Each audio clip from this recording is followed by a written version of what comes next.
Go ahead and open up to Numbers chapter, anybody know where we are this morning? 31, good, okay. Just checking. Okay, Numbers 31. We're at the very last section of the book of Numbers. Okay, so Numbers 31 through the rest of the book is kind of all one final section. And God is getting His people ready to enter the promised land. Okay, so there's some things at the very end that He needs to do. He says, okay, I'm giving you this land. I've promised it to you, but I need to get you ready now. We've been together for 40 years. You've learned to hear my voice as your shepherd, but it's time to go enter the land. So this last section is kind of getting them ready to enter the promised land. Just kind of giving you a heads up over the next several weeks of what's coming. Now, in Numbers 31, we essentially pick up where Numbers 25 leaves off. It's as if God presses the pause button with Numbers 26 through 30, and then you get to Numbers 31, and it just kind of picks up right where Numbers 25 leaves off. Now, where does Numbers 25 leave off? Take a look back, see what's going on in Numbers 25. You tell me what was going on in Numbers 25.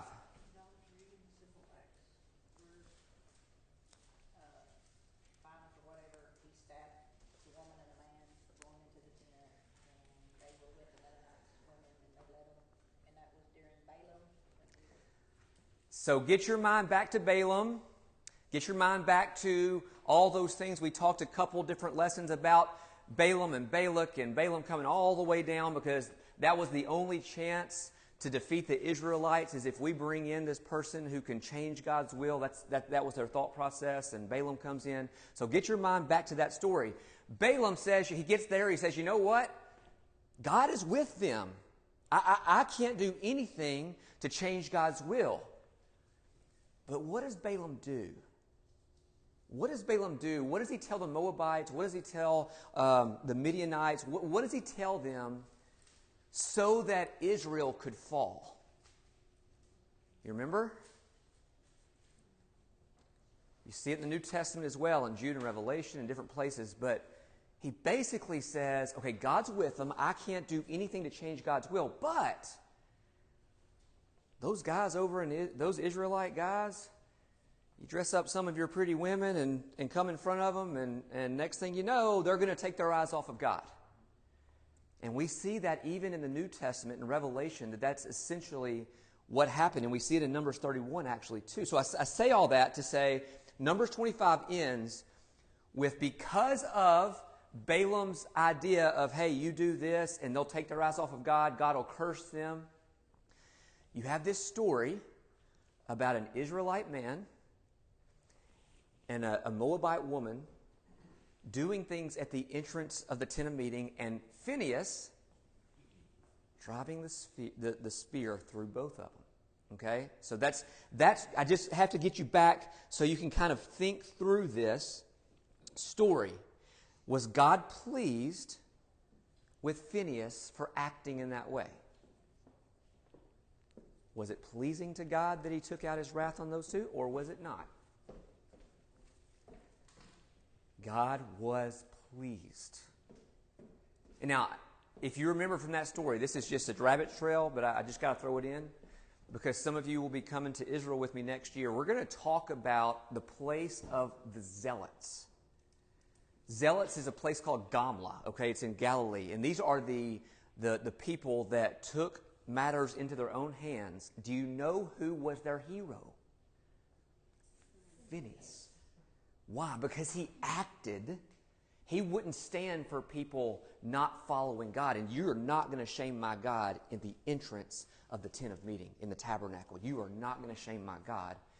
So here he is driving a spear through them. And the Zealots, fast forward 1,500 years later, or whatever it is, all of a sudden, the Zealots say, that's who we want to be. God was pleased with Phinehas. We want to do the same thing as Phinehas. Now, I say all that to say that is the setting of the story. Look back real quick with me, Numbers 25,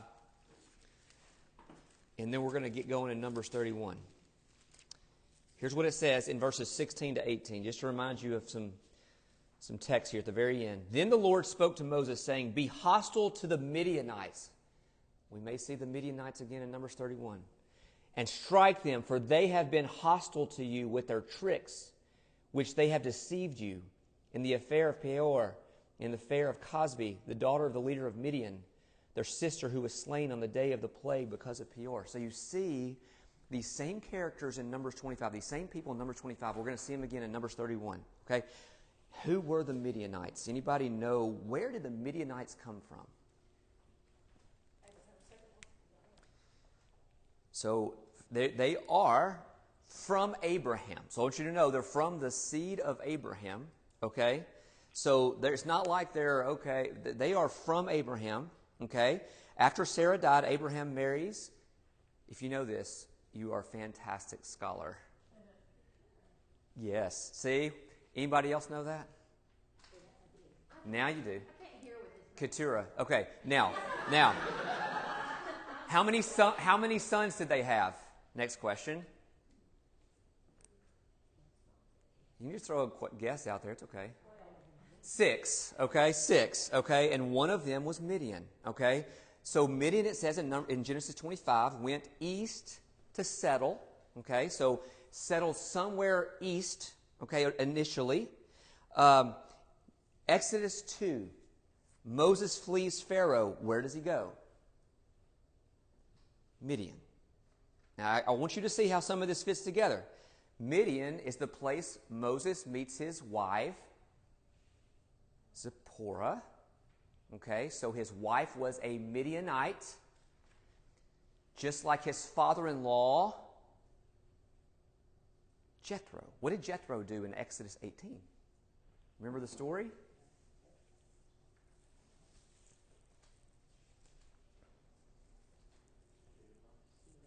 He gave advice. Jethro was a close confidant of Moses. So you got to see this. These aren't just like these ravished people that nobody liked. You know what I'm saying? You get this story where Moses fled there. That's where his wife is from. That's where his father-in-law is from. By the way, Numbers at the beginning, we talked about this man that comes alongside Moses and Aaron as they're leading. And he was from Midian. His name, Hobab, in Numbers 10. So I want you to see, Moses has really good relationship, obviously, with some of these Midianites. And you got to understand that context. Because if you don't understand that, some of these other things that happen, you're like, yeah, but it's the Midianites. They don't know God. They don't like God. No, Moses has his wife is a Midianite. His father-in-law, all these things are Midianites. Now, if Midian were a child of Abraham, here's my question. Why would God say, I want you to destroy all the Midianites in Numbers 25? Any idea? Seems harsh.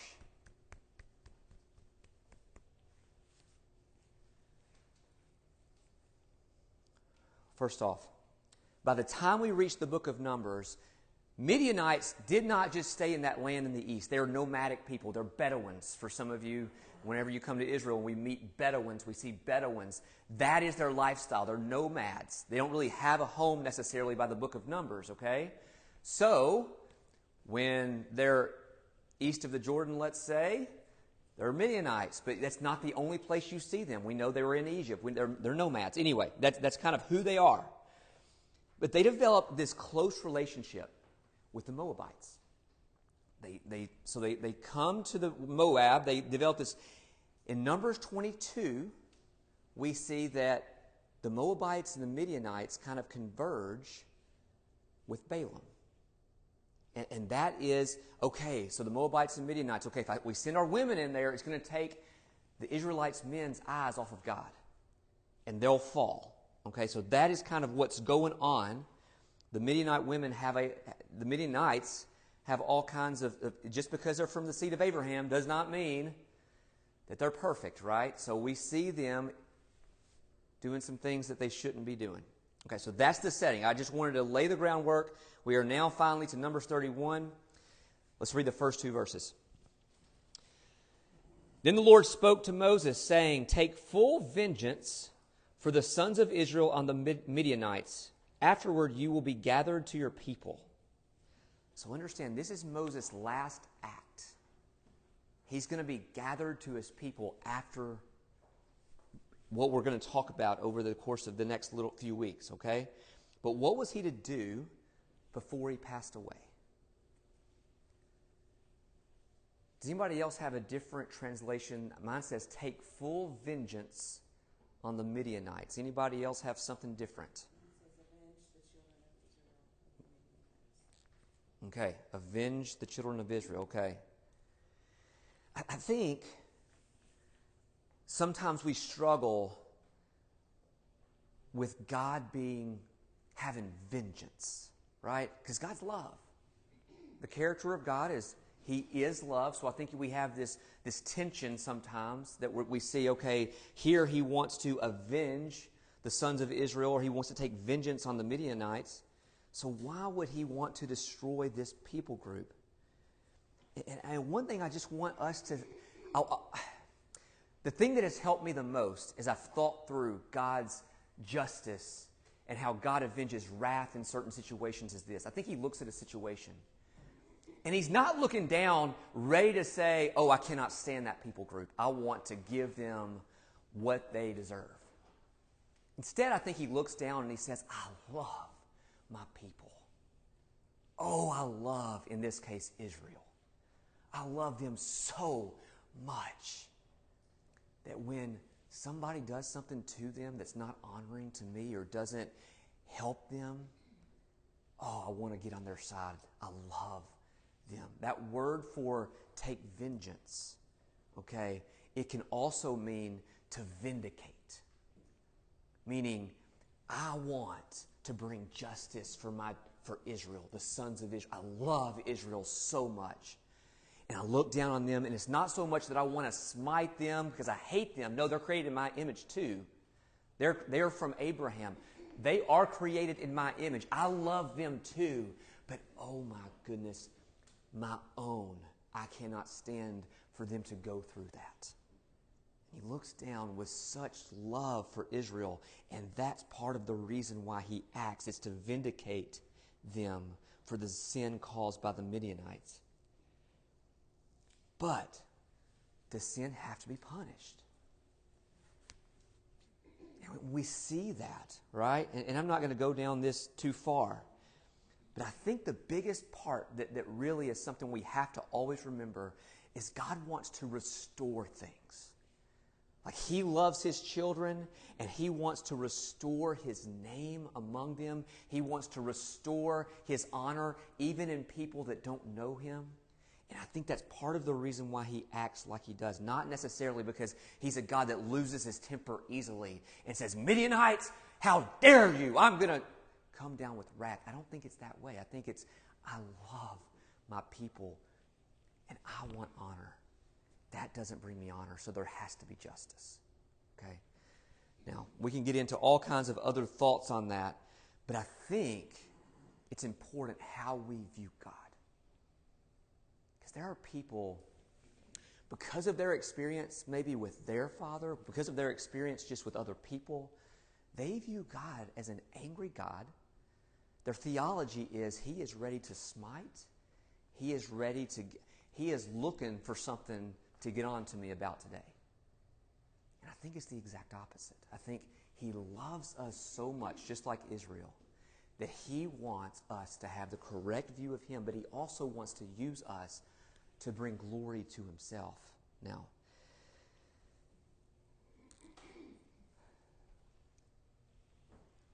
let's leave that there. We can just, for those of you tonight, we will get into that in more detail. Let's leave that there because I want to keep looking at some things as we continue. Okay. Verses 3 through 5. What happens? Take a quick peek. Verses 3 through 5.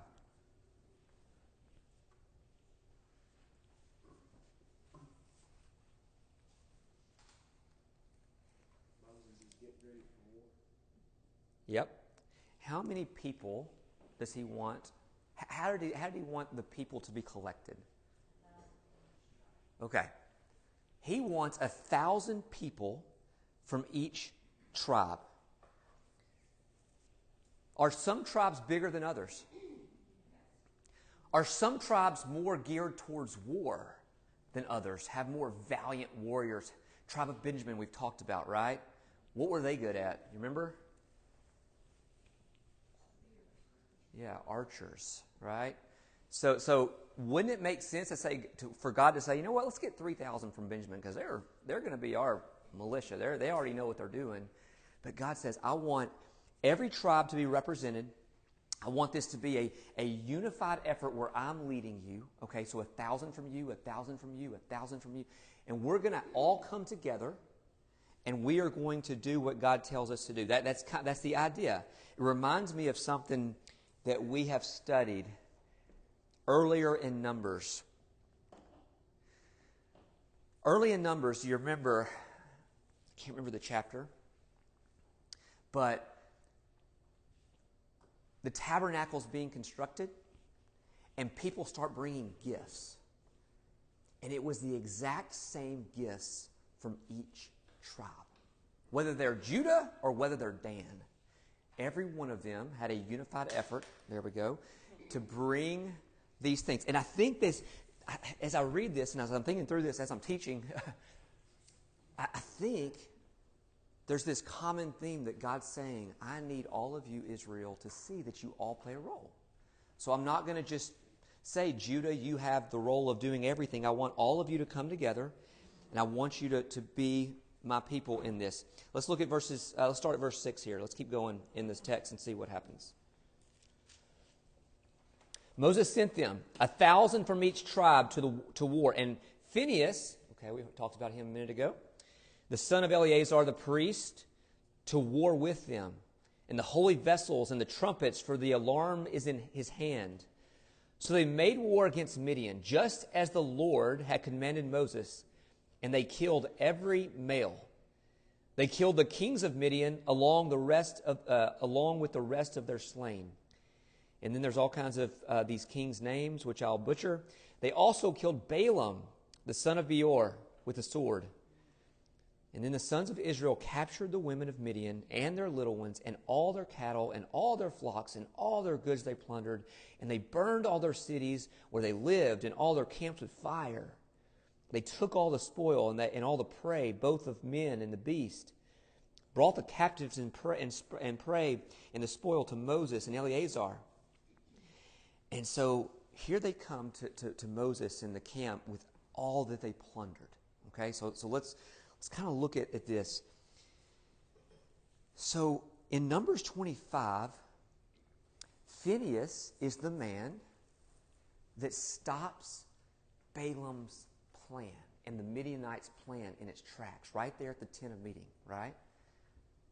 You see in Numbers 31, Phinehas is now the commander, and his job is to stop the Midianites again in their tracks, their plan. See this? It's a parallel, okay? It's a parallel of what we just read back a few chapters ago. So, and it says in verse 7 that he acted just as the Lord commanded. Just as the Lord commanded. Over and over, we start to see towards the end of the book of Numbers this radical obedience finally again. You remember as we started the book of Numbers, the first 10 chapters, we saw that over and over, and the people did just as the Lord commanded, and they're obedient, and they're obedient. And then for some reason, about chapter 11, all the way until recently, man, they messed up. They got off God's plan, they did whatever they wanted, and God had to punish them over and over and over. Finally, as we're getting right here to the end of the story, we're going to start seeing this phrase again. They did just as the Lord commanded. And here's what it says. All the males were killed. Don't miss this. The 5 kings of Midian, they had 5 kings, were killed. What about the women and children? Were they killed? Okay. Spoils were plundered. Cities were burned. That's what you do in war. Okay, so when you come to Israel with me, there's one place specifically we're going to go to, and there's a tale of the city, and you can see these burn layers. Just absolutely black charcoal layers from where the city was burned over and over and over. And I think it's 24 different times it's been rebuilt, and you see these burn layers. But that's what you do when you take over a city. Now, was Moses happy with these people? No. Look at verse 14. What does he say? Moses was angry. Moses said to them, what did he ask them?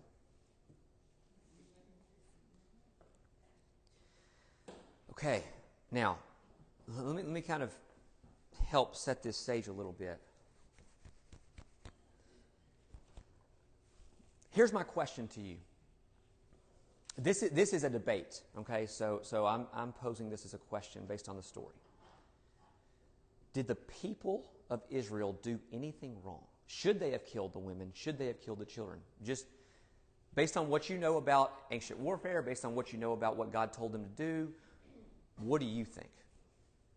We read that Moses is mad, so our mind goes to, oh my goodness, they messed up. But did they really? Any thoughts? You love how I pose the question, so it's like, They didn't do exactly what God told them to do. They just followed the letter of it. Okay. All right. First off, why would Moses want all of the women to be killed? The woman started all this problem. As always, right, men? Amen. I'm just kidding. I'm going to be in trouble. Come back, ladies, next week, please. I'm just kidding, okay? But, yes. And so I want you to see that that was part of the reason. There's no doubt. Because, again, like we said, there was not an army on the planet that could have defeated Israel. Period. Okay? And the Moabites knew that. The Amalekites knew that. All these people knew that as Israel's going just east of the Jordan and defeating one after the other. So the Moabites, again, look at this and say, my goodness, we're smaller than the Amalekites. We're smaller than these other people groups. There's no way if they lost to Israel, there's no way we're going to win. And that's when they say, we need Balaam. Come down here. Let's try to find a way to beat Israel. And again, that's where we are. Okay? So the Moabites, the Midianites invited Balaam. Balaam says the only way is if Israel takes their eyes off of God. Let me give you a game plan. This is how you do it. This is how you seduce them. And his plan worked to perfection. He was right. So I want you to see what's going on, because you have Israelites, that you have all these women that have already seduced them. They don't see anything wrong with it. You get that? They're letting them come in and be among them. And I'm telling you guys, that's the enemy wants us to think those things that have drawn us away in the past, oh no, we're over that now. That was back then. I'm walking with God now. I don't need to worry about that temptation anymore. I'm good.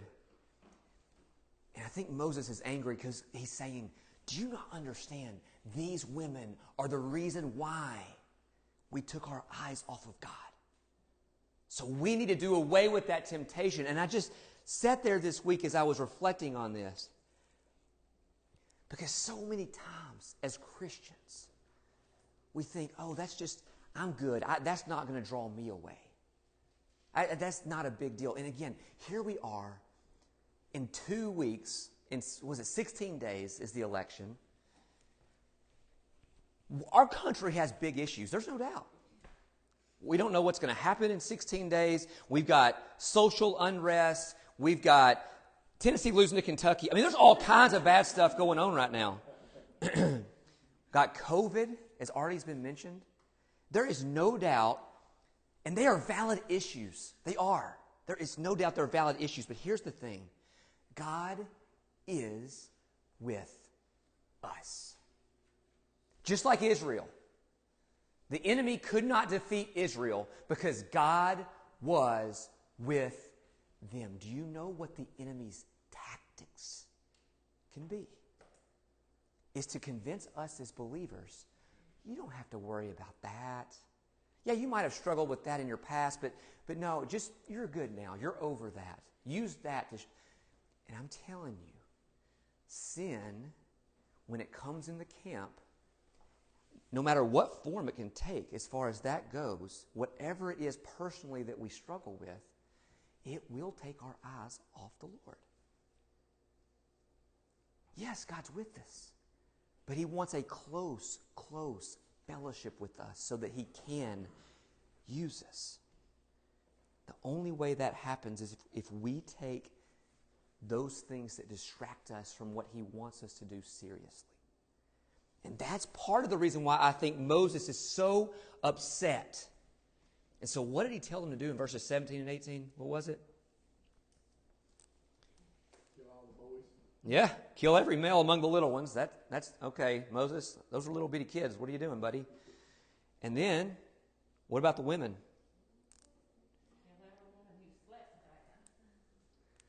By the way, food for thought. Some interesting commentaries on how they did that, by the way, which we're not going to get into. But how do you know at that time if, yeah, you look like you're guilty? You know what I mean? I don't know. But anyway, some interesting Jewish commentary on that I was reading, but I'll leave that there. If you want to know, you can ask me tonight or later. So, but seems kind of harsh. Moses was saved and raised by Pharaoh because all the young males are supposed to die. And that comes full circle. He's killing up this one river from them, and it's all comes full circle. It is. Now, also know, there's so much to this. First off, do you know what a boy's job is when he grows up? If his father's killed, put yourself in their shoes. What's his job when he grows up if his daddy's been killed by these people? What do you think? First off, in the ancient, my first job is to protect my family name. And if you did that to my daddy, if you did that to my mom, my sister, my brother, my job when I get older is to revenge, to bring vengeance to the family name, to bring honor back to the family name. And I say that to say the other thing they are supposed to do in this culture is you were raised as a Midianite. So when you grow up, you're not an Israelite. You better do what Midianites do. You serve their gods. You do what Midianites do. Now, so part of what Moses was doing, understand the culture, is we don't want those boys to grow up and cause issues. I think this is his mindset. But again, the question comes back around, was it God's plan? Because you somehow see God detach himself from the story in the middle of this, where you don't see... At the beginning, we said the Lord spoke to Moses, way to beer, right? For those of you that have been here the whole time, the story of Numbers is way to beer. The Lord spoke. The Lord spoke. He's taken his people through a 40-year journey so they would learn to hear his voice. Way to beer. That's how this story starts in Numbers 31.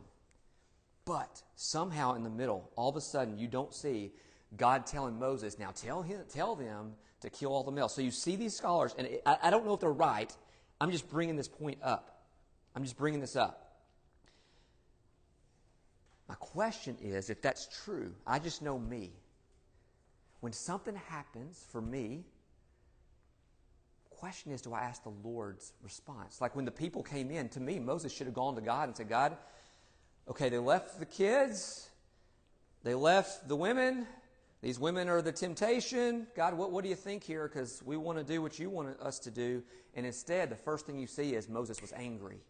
And here's what he said. And I say that, this is just kind of debate.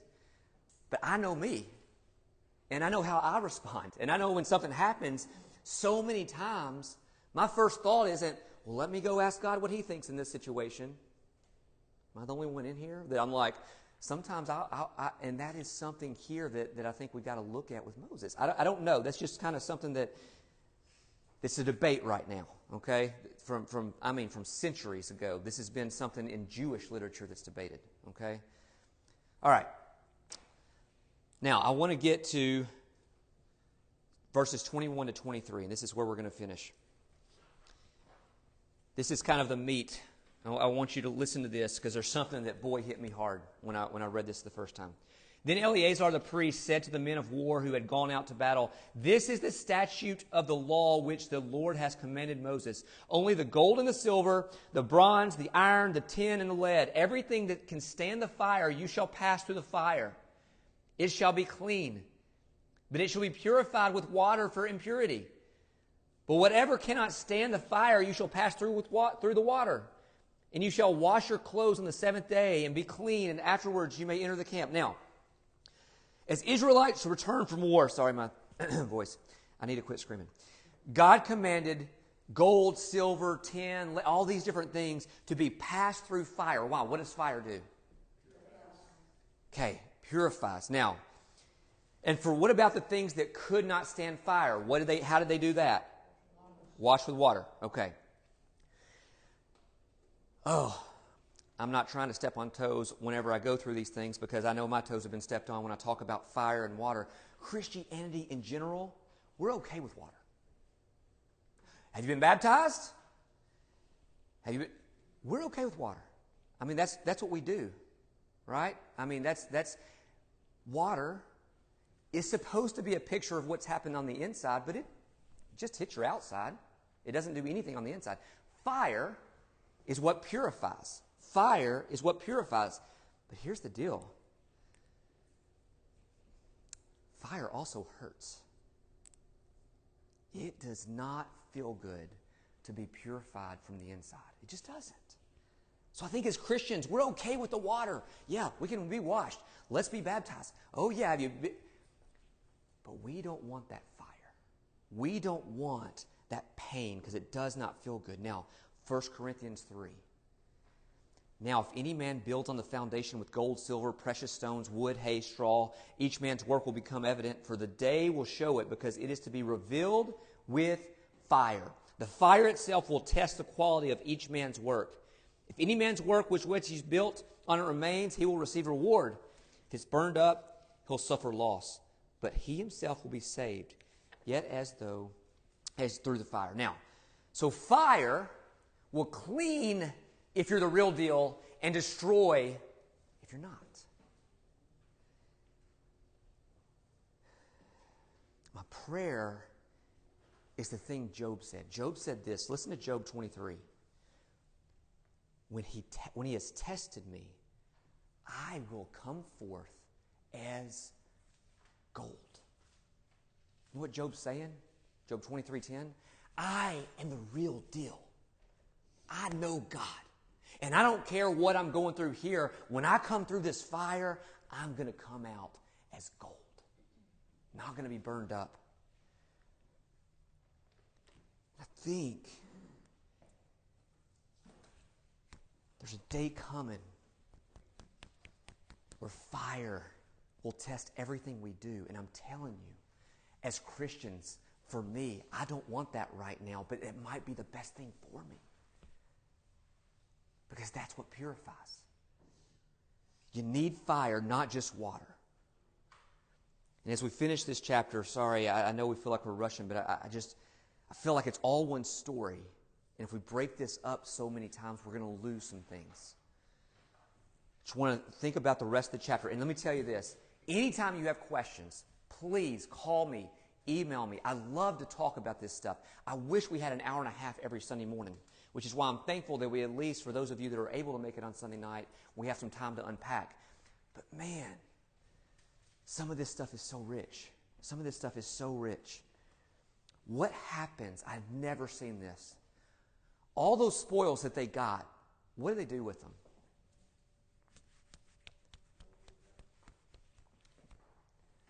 Verse 27.